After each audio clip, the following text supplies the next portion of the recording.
4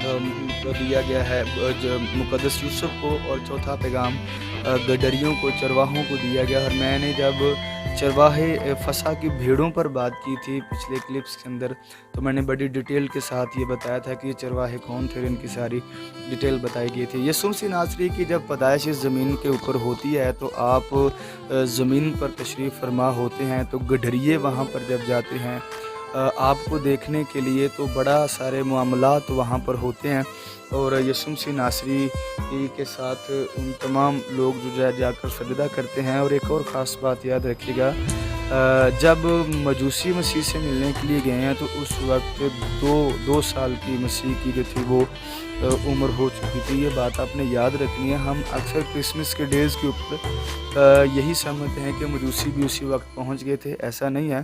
آپ جب ببلیکلی طور پر پڑھیں گے اور بائبل کی تاریخ پڑھیں گے اور علماء کی کتابیں پڑھیں گے تو ہمیں پتہ چل جائے گا کہ اس وقت 2 سال مسیح کی عمر ہو چکی تھی۔ اس بات کو یاد رکھیے گا کیونکہ بائبل میں لکھا ہے کہ 2 سال یا 2 سال سے کم بچوں کو مروایا گیا ہے اس وقت۔ اب جیسے ہی مجوسیوں نے ہیرودیس کو بتایا نہیں ہے اور مجوسی واپس چلے گئے ہیں، تو ہیرودیس غضبناک ہوا اور اس نے کہا ہے جی کہ جائیے گا اور ان کو قتل کر دیجئے، 2 سال سے کم ایج کے بچے ہیں، 2 سال تک کے ہیں، کیونکہ لمٹ بتائی گئی تھی۔ جب مجوسیوں سے پوچھ تاچھ کی گئی تاریخی طور پر تو انہوں نے بتایا کہ لگ بھگ اس کی عمر 2 سال کے راؤنڈ اباؤٹ ہوگی، تو پھر اس نے سخت حکم اس لیے دیا تھا کہ 2 سال سے بچے جو ہیں وہ کم مروا دیے جائیں۔ اب ایسا ہوا کہ یہ تقریباً تاریخ بتاتی ہے 25 یا 26 بچوں کا قتل کروا دیا گیا تھا۔ تو اس وقت فرشتہ جو تھا وہ جناب یوسف کے پاس آیا اور انہوں نے کہا کہ آپ بچے اور اس کی ماں کو لے کر یہاں سے نکل جائیے۔ اور تاریخ یہ بات بتاتی ہے کہ اس وقت جو شہر تھے یہ ان کے گرد بڑی بڑی فصیلیں یعنی کہ دیواریں بنی ہوتی تھی، اور اگر آپ شہر سے باہر جا رہے ہیں تو اس وقت آپ کو یہ مدرج کروا کے جانا پڑتا تھا کہ میں کون ہوں، کس قبیلے سے ہوں، میرا کیا کاروبار ہے، میں جا کہاں رہا ہوں، اور میرے ساتھ کتنے لوگ جا رہے ہیں، جب میں واپس کتنے دنوں بعد آؤں گا، اگر میں تجارت کے لیے جا رہا ہوں تو کیا بیچنے جا رہا ہوں، کیا واپس لے کر آؤں گا۔ اور تو یہ ساری چیزیں بڑی ڈیٹیل کے ساتھ وہاں پر لکھوا کر جاتے تھے، تو پھر اگر دروازوں میں سے داخل ہوا جاتا تھا تو پھر اس کا وہ جو تحریر تھی وہ دیکھی جاتی تھی اور پھر اسے شہر کے اندر انٹر یا باہر کیا جاتا تھا۔ اب ایسا ہوا کہ جیسے ہی یسوع مسیح ناصری کے لیے یہ حکم آیا کہ بچے کو لے کر آپ مصر کے اندر چلے جائیں، تو بائبل ایسا بتاتی ہے کہ انہوں نے فوراً بچے کو لیا اور وہ مصر کی طرف چل پڑے۔ مگر تاریخ کے اندر لکھا ہے جیسے ہی آپ وہاں پر سے نکلتے ہیں بیت لحم سے اور یروشلم کو پار کر کے آپ نے جانا ہے، تو تاریخ کے اندر لکھا ہوا ہے کہ بی بی مریم بھی نہایت ڈرے ہوئے ہیں اور جناب یوسف بھی ڈرے ہوئے ہیں کہ بڑی ساری پرابلم ہے، اگر ہم ایسے جائیں گے تو یہ پرابلم ہو جائے گی، ہمیں اس بچے کو مار دیا جائے گا۔ تو پھر خداوند کی طرف سے کالنگ ہوتی ہے ان کو کہ آپ نے ایک کام کرنا ہے کہ بچے کو دروگا کے ہاتھوں میں رکھ دینا ہے، اور جو دروگا آپ کو چیکنگ کرے گا آپ کی، تو پھر دیکھیے گا کہ معاملات کیا ہوتے ہیں۔ تو تاریخ بتاتی ہے کہ بی بی مریم کے پاس جناب یسوع ہیں، اور آپ نے جیسے ہی جناب یوسف کو پکڑایا ہے اور وہ جناب یوسف نے دروگا کے ہاتھ میں رکھا ہے۔ اچھا، دروگا کی نظریں ایک طرف تھیں، وہ کوئی کسی کی چیز کو دیکھ رہے تھے، اور حضور انور ان کی گود کے اندر آ گئے، اور تاریخ بتاتی ہے کہ جیسے ہی ان کی نگاہ حضور انور کے رخسار مبارک کے اوپر، آپ کے چہرے کے اوپر پڑتی ہے، جس کے بارے میں اکثر کہتا ہوں کہ تیرا روپ زمانے دے سب سونیا تو بھی سونا ہے، لکھا ہومن شانہ والے تیرے جانا ہونا ہے۔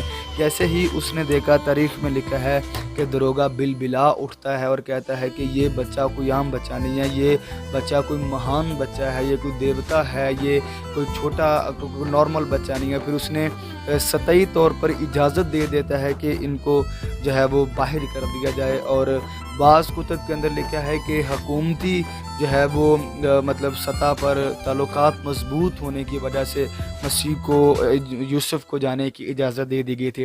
اب تاریخ بتاتی ہے کہ یہ جو رستے ہوتے تھے یہاں پر ڈاکو بڑے زیادہ ہوتے تھے جو لوٹتے تھے۔ اب وہ انتظار کرنے لگے کہ کوئی مصر کا قافلہ آئے اور ہم اس قافلے کے ساتھ مل جائیں، کیونکہ اکیلے سفر کرنا پاسبل نہیں تھا، پانی افورڈ کرنا، کھانا افورڈ کرنا، پھر چوری، پھر جانوروں کا بڑا خطرہ تھا، پھر ان صحراؤں میں سام بڑے زیادہ ہوتے تھے، اور زہریلی چیزوں سے بچنے کے لیے وہ خیال کرتے تھے کہ ہمیں سفر جو کرنا چاہیے وہ اسی کے اندر کرنا چاہیے۔